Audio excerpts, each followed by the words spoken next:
Et ce matin, j'aimerais regarder avec vous, dans Jean 4, comment Jésus a parlé de l'évangile à la femme samaritaine. C'est intéressant de regarder les rencontres de Jésus. Comment Jésus se présente, comment Jésus parle aux gens qui sont sur son chemin. Et il choisit toujours la bonne façon, Jésus. Et c'est vrai qu'on a besoin d'être guidé par le Saint-Esprit. Il va rappeler ce que dit Pierre. Pierre dit, quand on va vous demander la raison de votre espérance, ne vous inquiétez pas, le Saint-Esprit va vous donner les paroles qu'il faut.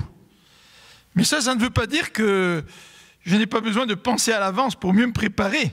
Mieux préparer à parler à des musulmans, par exemple. Vous savez qu'à la graduation de la faculté, le samedi 26 mai, on avait invité Adama Diko. Vous vous rappelez Adama Diko qui est venu donner son témoignage. Et là, il nous a parlé à la faculté. Puis encore une fois, Adama sait comment présenter l'évangile à des musulmans. Il était musulman. Il était destiné à avoir un rôle important au sein de cette religion. Donc, il connaît le Coran, il sait comment parler aux musulmans. Et puis quand je l'écoutais, je me suis dit, il faudrait le réinviter pour qu'il nous parle non pas de son témoignage, mais qu'il nous dise exactement comment parler aux musulmans et quels sont les textes du Coran qu'il utilise pour parler aux musulmans. Ça, c'est se préparer. Je crois que le Saint-Esprit nous guide dans notre témoignage, mais je crois aussi que dans ce mystère de la collaboration de Dieu avec l'être humain, Dieu va nous aider, mais en même temps, Dieu demande de nous préparer. Alors, c'est très intéressant de regarder les textes dans le Nouveau Testament qui nous enseignent comment l'Évangile a été présenté à différentes catégories de personnes. Alors, on va lire ensemble dans Jean au chapitre 4, à partir du verset 4. Dans Jean 4, verset 4. Alors, je lis toujours dans la Bible du Semeur, Jean 4, verset 4. Il lui fallait donc traverser la Samarie.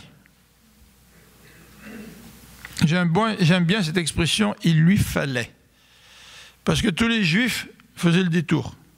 Les Juifs ne traversaient pas la Samarie. Quand ils descendaient de Galilée pour aller à Jérusalem ou quand ils remontaient en Galilée, ils ne traversaient pas le territoire des Samaritains.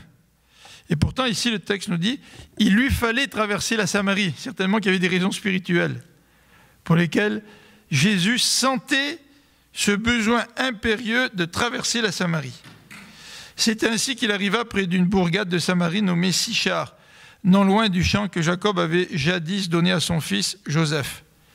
C'est là que se trouvait le puits de Jacob. Jésus, fatigué du voyage, s'assit au bord du puits. Il était environ midi. Une femme samaritaine vint pour puiser de l'eau. Jésus s'adressa à elle. « S'il te plaît, donne-moi à boire un peu d'eau. » Ses disciples étaient allés à la ville pour acheter de quoi manger. La Samaritaine s'exclama, « Comment? Tu es juif et tu me demandes à boire, à moi qui suis une femme, en plus une Samaritaine. » Les Juifs, en effet, évitaient toute relation avec les Samaritains.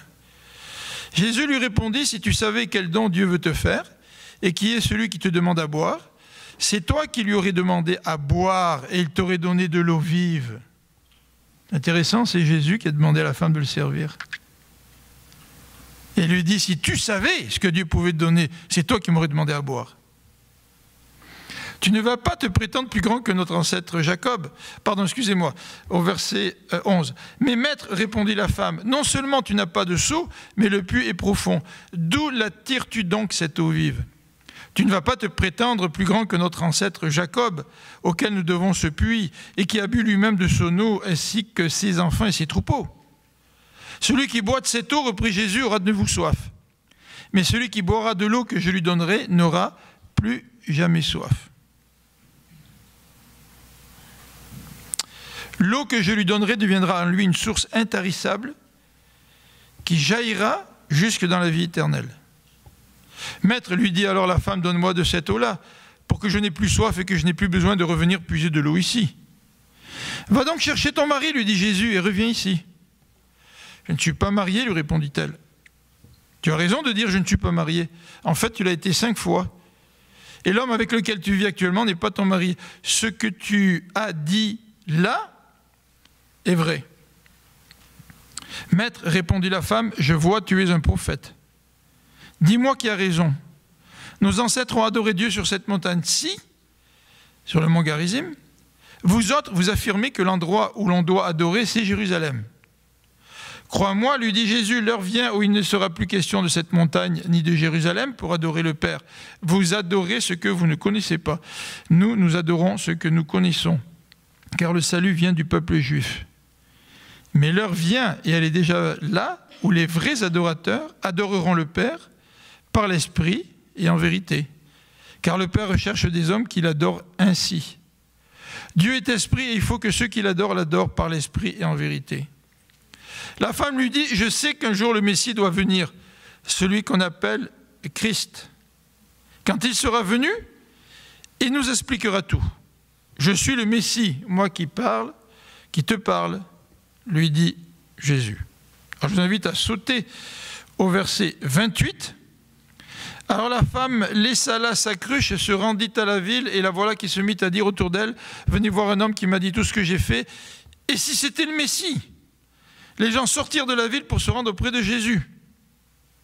Et on va sauter au verset 39, parce qu'il y a certaines parenthèses dans ce texte. Verset 39, il y eut dans cette bourgade beaucoup de Samaritains qui crurent en Jésus, grâce au témoignage qu'avait rendu cette femme en déclarant, il m'a dit tout ce que j'ai fait. Lorsque les Samaritains furent venus auprès de Jésus, ils le prièrent de rester, il passa 2 jours chez eux. Ils furent encore bien plus nombreux à croire en lui à cause de ses paroles, et il disait à la femme, nous croyons en lui, non seulement à cause de ce que tu nous as rapporté, mais parce que nous l'avons nous-mêmes entendu, et nous savons qu'il est vraiment le sauveur du monde. On va prier ensemble. Nous savons qu'il est vraiment le sauveur du monde. Seigneur, si ce matin parmi nous se trouvent des hommes et des femmes qui ne savent pas que Jésus est le sauveur du monde, nous te prions pour que tu puisses te révéler à eux. Nous te prions pour qu'ils puissent désirer cette intimité avec toi, au travers de laquelle tu convaincs un cœur que tu es le sauveur du monde. Seigneur Jésus, nous voudrions ce matin que tu puisses nous aider à mieux parler de toi. Comme l'a dit Pierre, suivez-moi et je ferai de vous des pêcheurs d'hommes. Seigneur, fais de nous des pêcheurs d'hommes.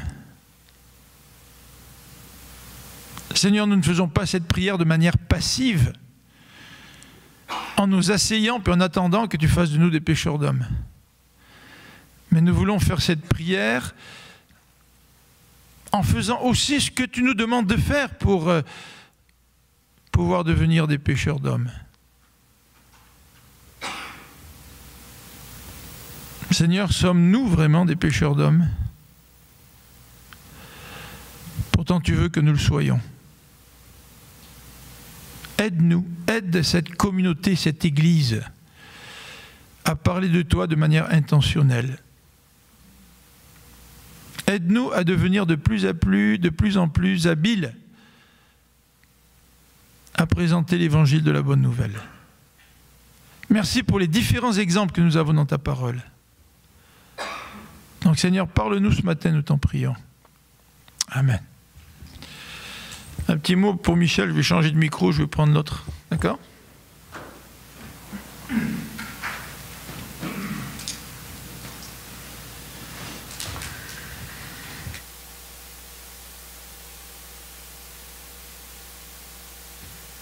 D'avoir une voix un peu plus grave. Ça va me permettre d'avoir un peu plus de liberté pour bouger. Alors, il y a de cela, je crois, 6 ans ou 7 ans, on avait regardé quelques rencontres de Jésus dans l'évangile de Jean. Et on avait regardé notamment ce texte de Jean 4, la rencontre de Jésus avec la femme samaritaine. Et aujourd'hui, je voudrais reprendre ce texte en mettant l'accent essentiellement sur le modèle que Jésus nous présente, le modèle de témoignage que nous retrouvons dans ce texte.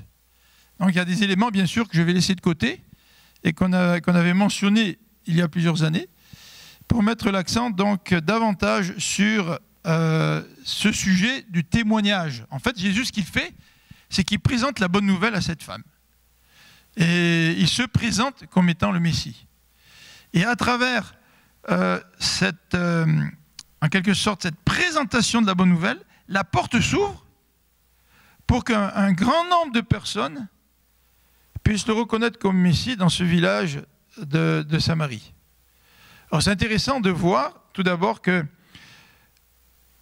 souvent, dans l'histoire, et même au Québec, lorsqu'une personne a accepté l'Évangile, ça a été la porte ouverte pour que toute la famille puisse accepter l'Évangile. Je me souviens, lorsque j'étais à l'église de la Prairie, j'étais assistant pasteur pendant 1 an, la famille Yel, c'est ça Michel, hein, puisque le frère de Michel a épousé une fille de cette famille-là.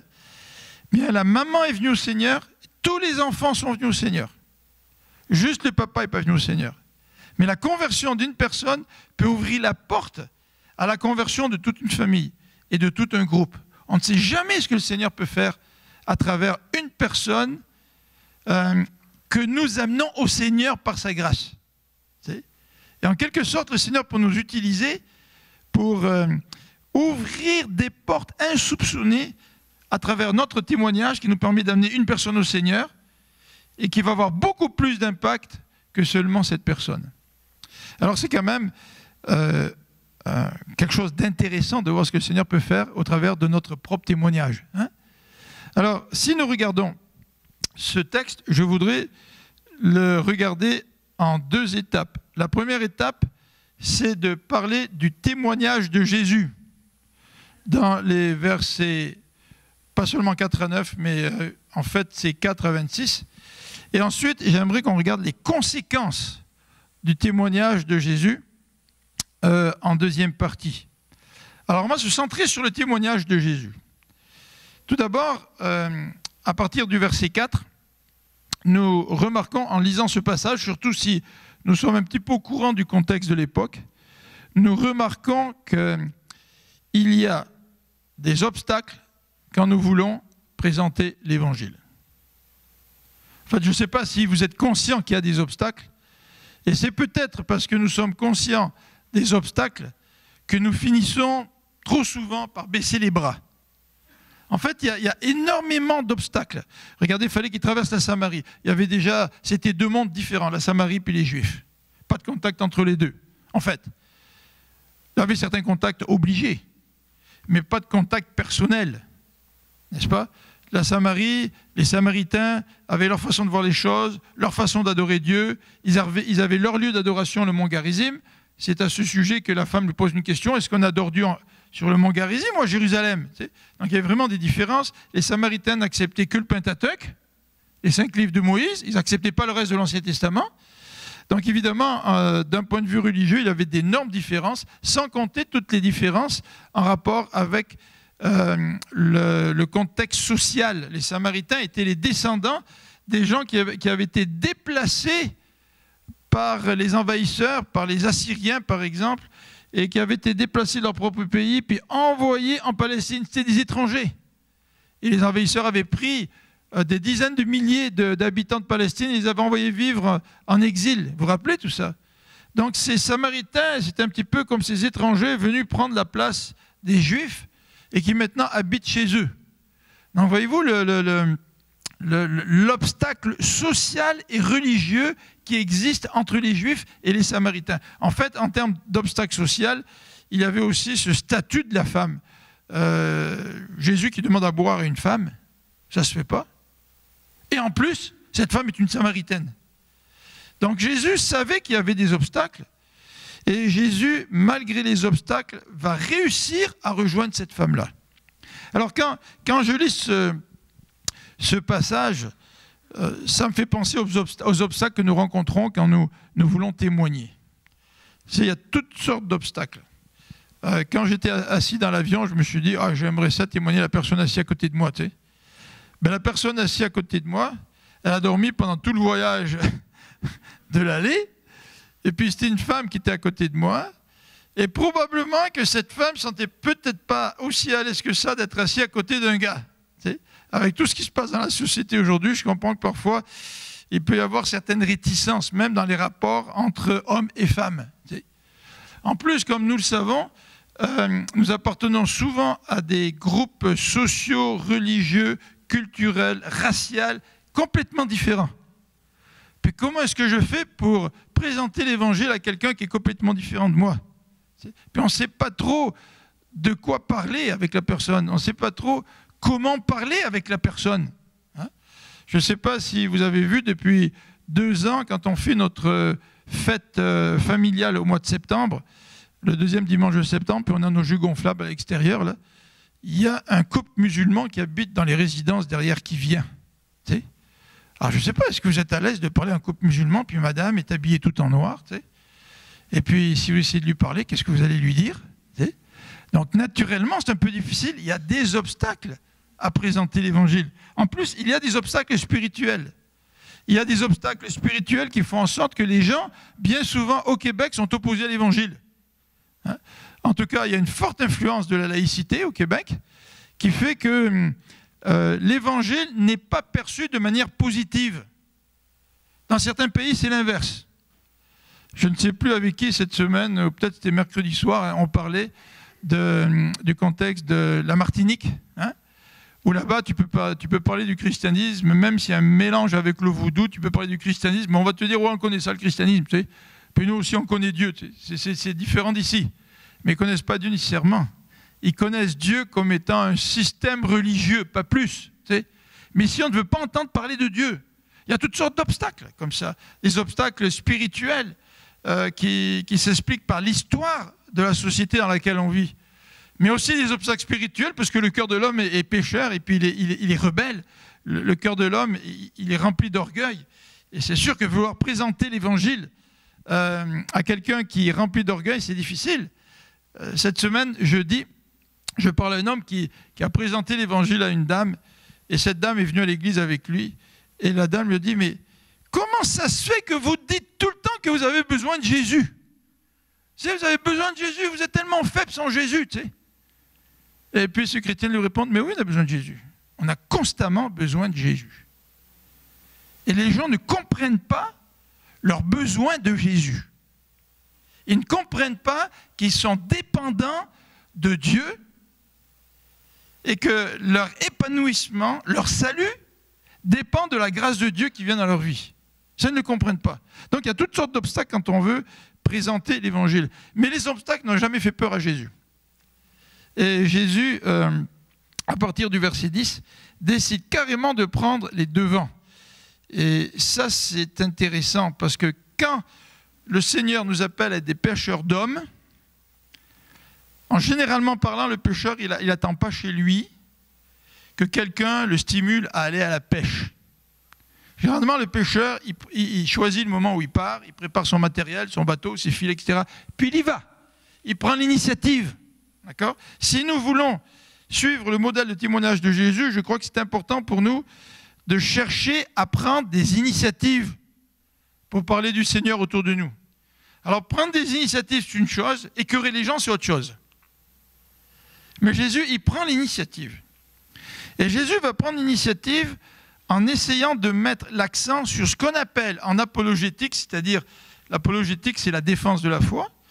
Il veut défendre la foi, il veut présenter l'évangile, Jésus. Eh bien, il va prendre l'initiative en trouvant un point de contact. Quelque chose qui fait en sorte qu'il peut lancer la discussion avec la personne et que ce soit fait de manière naturelle.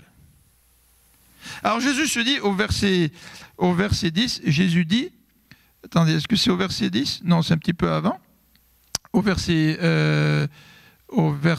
7, c'est ça. Jésus s'adresse à elle et lui dit, s'il te plaît, donne-moi à boire un peu d'eau. Alors l'eau, c'était le point de contact. D'accord? Alors, les points de contact, ils peuvent être extrêmement nombreux. Et je crois qu'il faut faire preuve de créativité pour parfois discerner les points de contact. Alors, je vais vous donner un exemple de point de contact dont nous a parlé Rita mercredi dernier à la grande prière. Rita, elle ne sait pas, elle se demande qu'est-ce que je vais dire. Mais Rita nous a parlé d'un contexte où, dans un contexte de voisinage difficile, et elle avait prié Dieu pour que Dieu intervienne dans ces relations-là. Et à un moment donné, le point de contact est venu, c'est ça Rita, au travers du chien du voisin. Et Rita a dit, moi je peux le garder votre chien si vous voulez. Puis cet homme-là, avec qui semblait-il c'était difficile les relations, ben, les choses ont changé parce que Rita a proposé de garder son chien. C'est un peu bête, hein? Parler d'un chien pour établir un point de contact avec quelqu'un. C'est un peu bête, c'est le cas de le dire. Mais vous voyez, un point de contact, c'est un sujet que l'on aborde avec la personne pour commencer un contact avec elle. L'expression le dit, le point de contact. Peut-être que le point de contact consiste à prendre des nouvelles, simplement. C'est « je suis votre voisin, vous venez de déménager, moi je m'appelle Philippe, vous comment vous appelez, on est là depuis quelques années. » Un point de contact. Tu ne peux pas présenter l'évangile si tu n'es pas déjà en relation avec quelqu'un. Et pour rentrer en relation avec quelqu'un, et si tu veux être un pêcheur d'hommes, il faut que tu décides d'aller pêcher. C'est-à-dire il faut que tu ailles vers la personne. Et ça, ce n'est pas évident d'aller vers la personne quand les gens sont différents et qu'on est craintif et qu'on a peur et qu'on ne sait pas comment procéder. Mais il n'y a pas de pêche sans décider d'embarquer dans ton bateau puis de prendre tes filets. Puis de commencer à mettre la voile ou à ramer pour aller un peu plus au large pour pêcher. Nous ne pourrons jamais devenir des pêcheurs d'hommes si on ne décide pas de prendre l'initiative et d'aller vers l'autre. Essayer de trouver un point de contact. Et peut-être que le point de contact, c'est même le Seigneur qui le pourvoit. À un moment donné, je devais couper un arbre devant chez moi, puis j'ai essayé de m'y prendre avec une petite scie là, qui marchait plus ou moins bien, et c'est le voisin qui est venu me voir, en me disant, écoute, est-ce que tu aurais besoin d'aide? C'est là qu'il ne faut pas que tu sois très orgueilleux, tu sais. Ah, moi, je peux me débrouiller tout seul. Non, écoute, c'est peut-être un point de contact que le Seigneur te permet de vivre avec ton voisin pour établir justement une relation et pour pouvoir plus tard aller plus loin dans l'annonce de l'Évangile. Mais là, quand Jésus parle de l'eau, vous voyez, quand Jésus parle de l'eau, ce n'est pas juste un point de contact pour démarrer la conversation avec la femme. C'est un point de contact qui lui permet tout de suite de mettre la discussion sur le plan spirituel. Parce que l'eau physique sert de tremplin pour parler de cette soif spirituelle qui anime cette femme. Alors probablement quand moi j'établis un point de contact avec quelqu'un, comme mon voisin qui est venu pour m'aider avec l'outil qu'il me proposait, probablement que là je n'avais pas vraiment un point de contact spirituel avec lui, tu sais. Mais au moins j'avais un contact relationnel avec lui. Tu sais. Et après le Seigneur peut m'aider dans mon contact avec lui pour voir si il n'y a pas une manière de l'approcher d'un point de vue spirituel pour pouvoir lui présenter l'Évangile. Saint vous l'a dit, hein, avec les Juifs, on peut très bien utiliser les Saintes Écritures pour parler de Jésus-Christ. Parce que les Juifs connaissent l'Ancien Testament. Mais tu ne peux pas faire ça avec les païens. Et pour approcher des païens, Paul, dans Acte 17, s'est servi d'autre chose. Il s'est servi d'un autel à un Dieu inconnu. Il s'est servi de la religion des païens pour pouvoir l'utiliser comme tremplin et présenter un Dieu inconnu. Et ce Dieu inconnu, dit Paul aux Athéniens, c'est finalement Jésus-Christ qui est ressuscité d'entre les morts. Alors, le point de contact est extrêmement important. Seigneur, tu veux que je sois pêcheur d'hommes. Bon, alors si tu veux que je sois pêcheur d'hommes, ça veut dire qu'il faut que je sorte là. Hein. Il faut que j'aille à la pêche. Si je ne vais jamais à la pêche, je ne pêcherai jamais rien. Il y a 2-3 ans, avec Vincent m'avait invité à la pêche. Puis on est parti à la pêche. Moi, je ne suis pas un grand pêcheur. Enfin, dans ce sens-là. On était en train de pêcher au milieu du lac, et c'est fantastique quand tu es au milieu du lac, il fait beau, tu sais. Puis tu es la seule barque sur le lac, c'est fantastique. Mais quand tu vas à la pêche, parce que tu veux attraper du poisson, tu sais. Puis moi, je me dis, là, si je vais à la pêche, puis que je reviens et que je n'ai rien attrapé, je vais être déçu. Puis parfois, tu as tellement peur d'être déçu que tu ne prends pas de chance. Tu sais. Et on est un petit peu comme ça, nous. Hein. On voudrait parler du Seigneur, on voudrait que ça soit facile. On voudrait pouvoir y aller, puis on voudrait que tout nous tombe tout cuit dans le bec. Mais quand tu es un pécheur, tu sais que des fois, tu attrapes rien du tout, comme l'exemple de Pierre, hein, dans la prédication de Pierre Bolduc, là, Pierre était revenu, n'avait rien attrapé, pendant toute la nuit. Hein. Et parfois, nous attrapons rien du tout. Mais il faut y aller. Il faut quand même y aller, si tu veux apprendre à être un pécheur. Donc, si tu veux pouvoir témoigner du Seigneur, il faut à un moment donné que tu ailles vers ceux qui sont autour de toi. Tu n'apprendras jamais à être un pécheur si tu n'y vas pas et si tu n'essaies pas de trouver des points de contact. Et là, l'objet de la prière est intéressant. Seigneur, permets-moi d'établir un contact avec la personne. Mais pas un contact superficiel. Ce n'est pas un contact où mon interlocuteur me sent venir à 10 lieues à la ronde. Et il se dit, là, il va essayer de m'endoctriner, je le sens venir, puis la personne se ferme automatiquement. Tu sais. Pensez-vous que lorsque cette femme est venue voir Jésus, en fait, elle est venue pour puiser de l'eau, elle n'est pas venue pour voir Jésus. Puis Jésus lui dit, donne-moi à boire. La femme ne s'est pas dit, ah, ce gars-là, il veut m'endoctriner parce qu'il est juif, puis il veut me parler de la supériorité de la religion juive sur la religion des Samaritains. Absolument pas. Elle a été accrochée par le sujet que Jésus a mis sur la table. Sers-moi à boire, s'il te plaît. Donne-moi à boire, s'il te plaît. Alors c'est là où nous avons besoin de discernement du Saint-Esprit pour nous apprendre à trouver des points de contact. Et pour trouver des points de contact, une des façons, c'est d'apprendre à connaître les gens à qui nous parlons.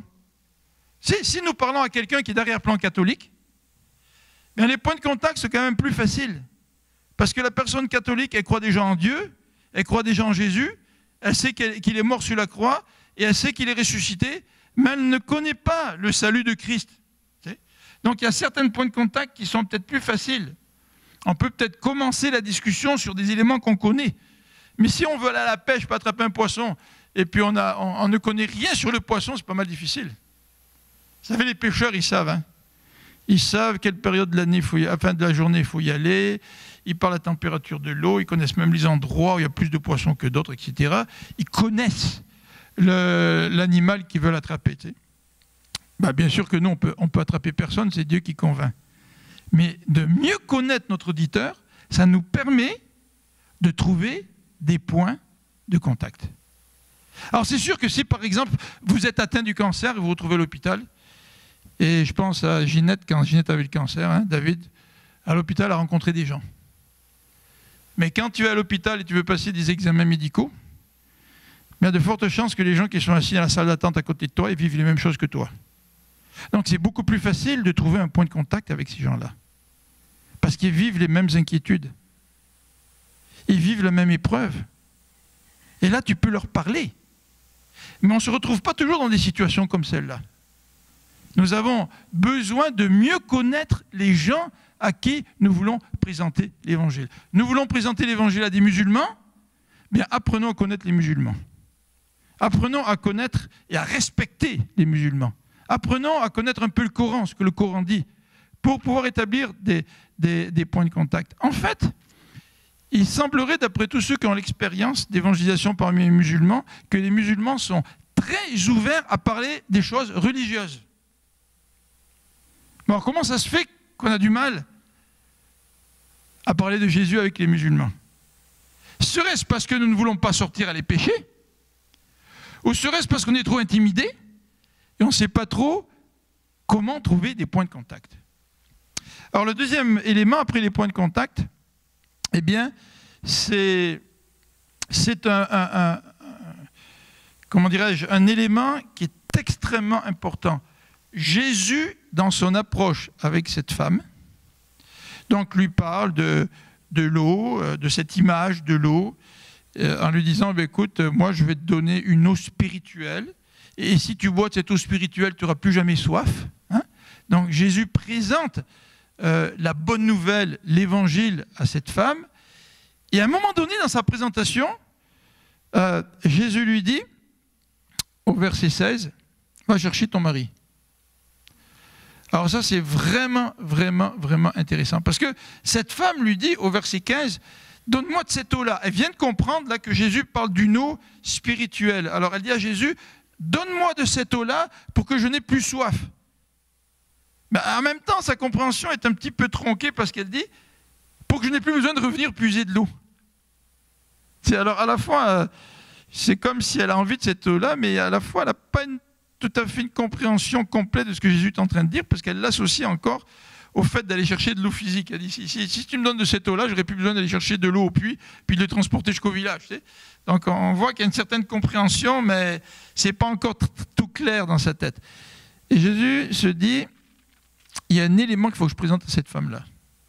Parce qu'il n'y a pas de salut sans que cette femme comprenne cet élément-là. Et l'élément que Jésus a présenté à cette femme, c'est de lui faire prendre conscience, c'est de lui faire avouer son péché. Alors ça, c'est pas populaire, les amis. C'est pas populaire. Et malheureusement, nous aimons présenter l'amour de Dieu sans parler de péché.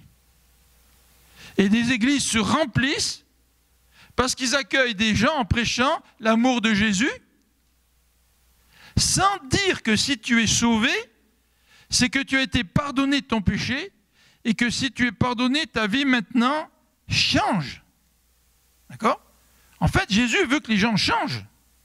Jésus ne veut pas leur présenter un message intellectuel. Jésus veut que les gens changent de nature. Et pour changer de nature, il faut comprendre ta véritable nature. Ta véritable nature, c'est d'être pécheur. Mais remarquez le doigté de Jésus. Jésus n'est pas en train de dire, écoute là, tu es une femme pécheresse, tu as eu plusieurs maris, puis là tu es à côté avec quelqu'un qui n'est même pas ton mari, donc tu n'es pas très digne de recevoir à boire cette eau spirituelle que je veux te donner. Alors il faudrait que tu mettes un petit peu de l'ordre dans ta vie avant qu'on puisse aller plus loin. Vous savez, cette façon un petit peu légaliste de présenter les choses là. Mais non, Jésus est extrêmement pédagogue. Il lui dit, va donc chercher ton mari et reviens.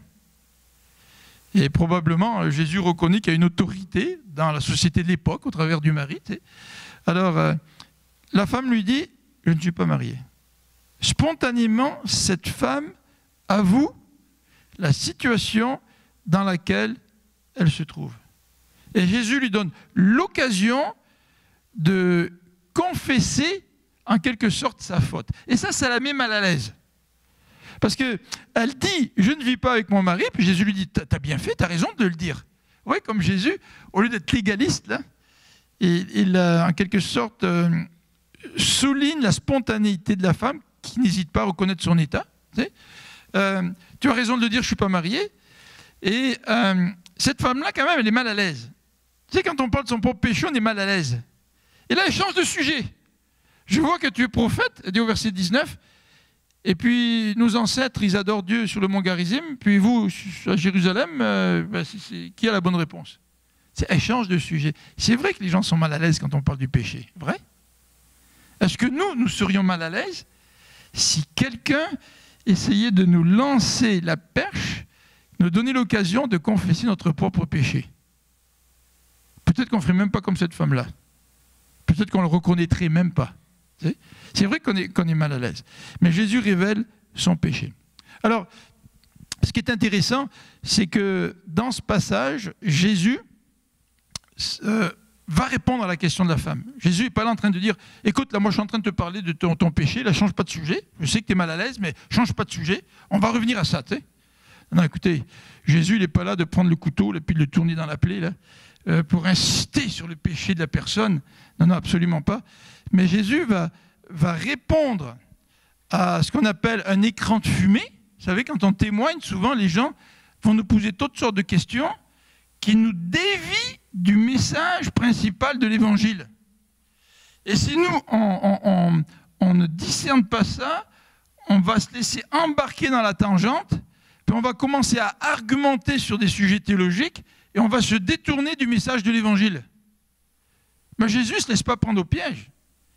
Jésus dit, écoute, Jésus, il dit à cette femme, vous adorez ce que vous ne connaissez pas. Oh, mince, Jésus encore, il est assez direct. Nous, des fois, on n'aime pas dire aux gens, on n'aime pas confronter les gens. T'sais. Alors, essayer de leur expliquer qu'ils sont pécheurs, on n'aime pas ça.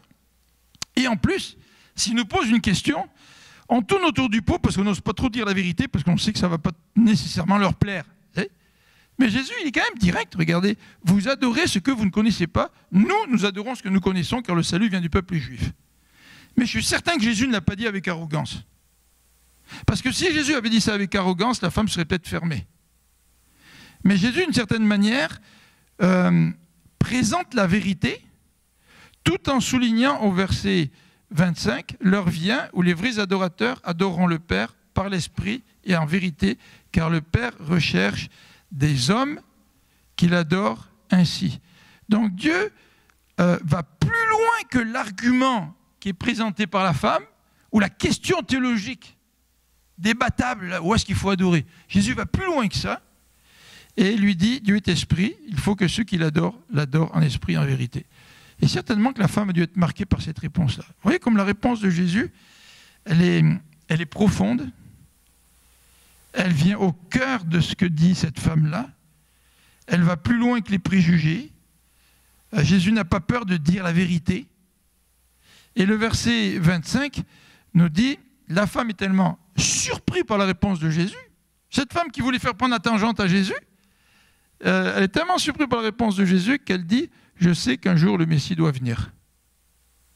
Vous vous rendez compte, c'est comme si son désir de prendre la tangente, par la réponse de Jésus, ça fait en sorte que, hop, la discussion revient se centrer sur le message de l'Évangile et sur la personne du Messie. Ça, c'est vraiment excellent. C'est souvent, je ne sais pas si vous êtes comme ça, là, souvent vous avez essayé de présenter l'Évangile à quelqu'un, puis vous êtes retrouvé dans des tas d'argumentations sur le pape, sur la Trinité, sur je ne sais pas trop quoi, et puis on a perdu de vue l'importance de présenter la personne même du Messie. Parce que tu n'es pas sauvé, parce que tu as une réponse où tu gagnes ta confrontation théologique avec ton interlocuteur. Non, tu es sauvé parce que tu comprends qui est le Messie, parce que tu lui donnes ta vie. Donc dans notre témoignage, de recentrer continuellement notre témoignage sur la personne et l'œuvre de Jésus-Christ. Alors on va regarder, pour terminer, les conséquences de cette façon de témoigner. Et les conséquences nous sont décrites à partir du verset 28. Au verset 28, la femme, elle laisse là sa cruche. Enfin, la cruche est quand même important. Elle est venue au puits pour puiser de l'eau. Puis là, tous ses plans ont changé. Parce qu'elle a rencontré Jésus, puis la discussion avec Jésus l'a tellement bouleversée qu'elle oublie là sa cruche.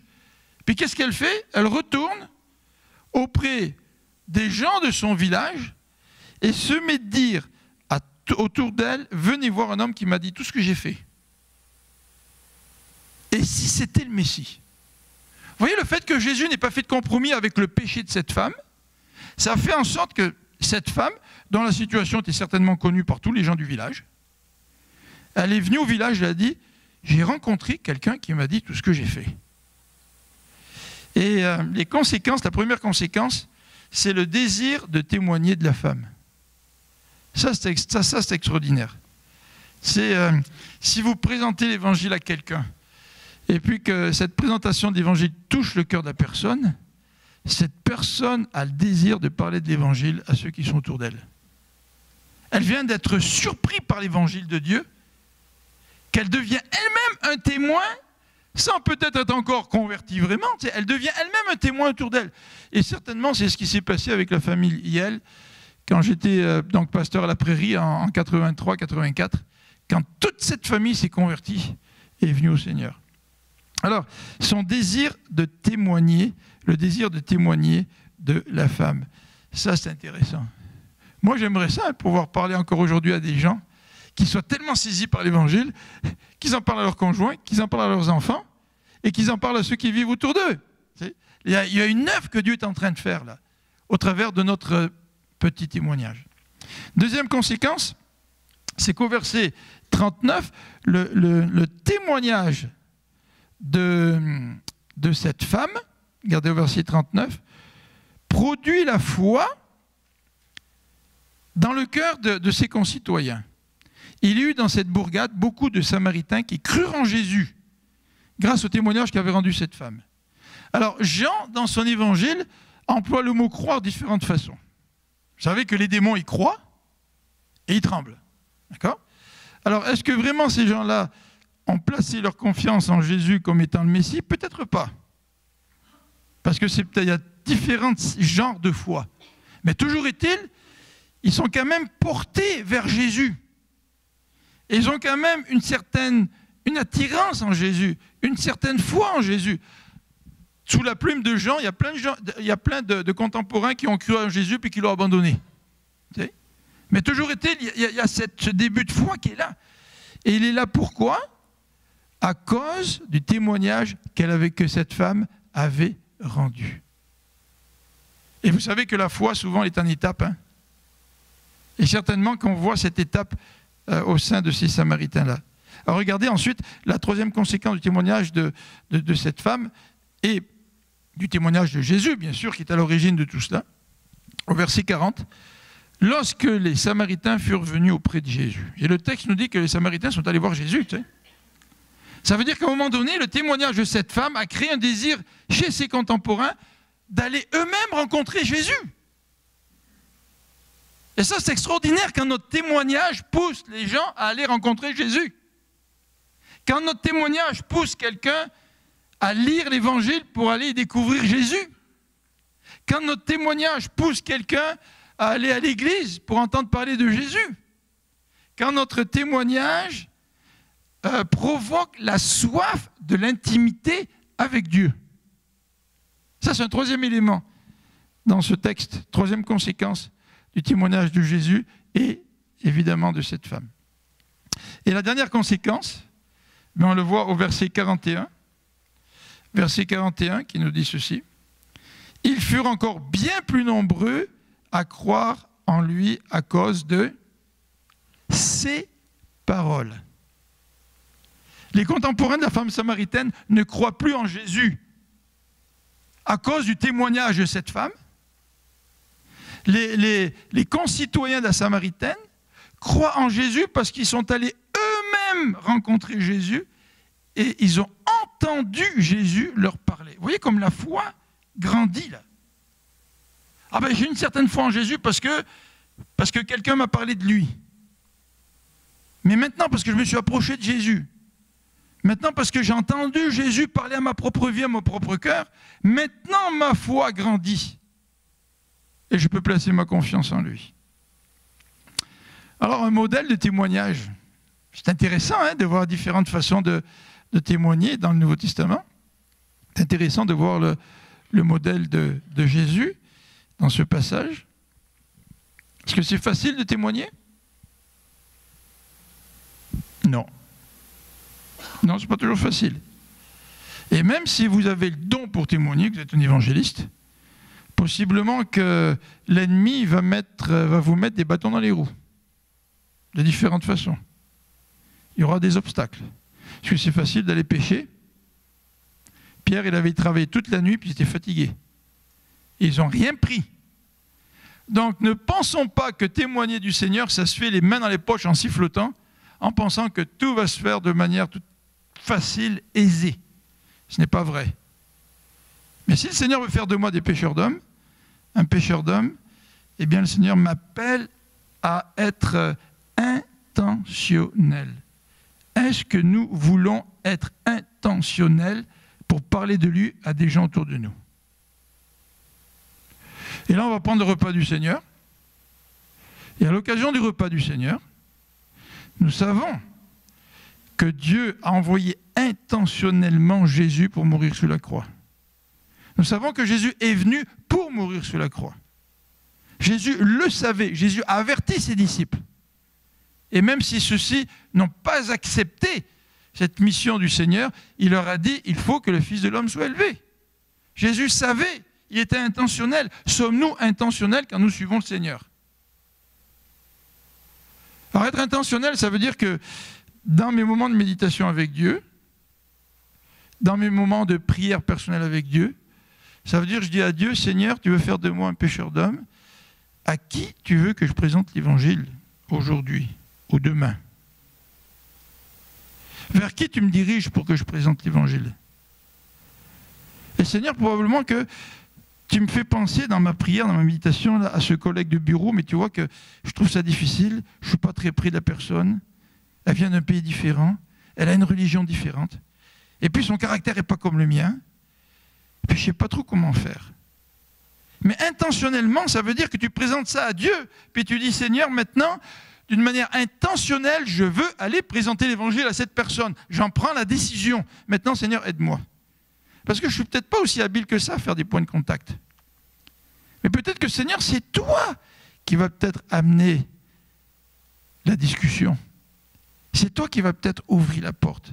Seigneur, aide-moi à trouver un point de contact.